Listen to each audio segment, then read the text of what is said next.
Hi, welcome back to Cooking with the Captain, where I get to drink Captain and diets and show you how to cook some crazy shit at home. Today, I'm going to be doing my Hawaii 5-0 burger. It's a little bit crazy and a little bit different, but it's something you're going to wish you'd have tried a long time ago. It was pretty popular at the restaurant. So, if you see something in the video you like, drop us a comment. See, if you don't like, drop us a comment there too. Give us a thumbs up and subscribe to the channel so that way we know we're doing it right. Also, we'll be using our mild seasonal and steak and burger, which is two of our most popular seasonings. So get to flavoryourmeat.com, grab you a couple bottles, and we'll ship them right to your door.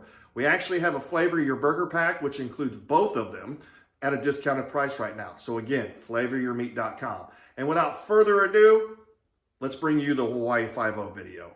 Thanks for stopping by.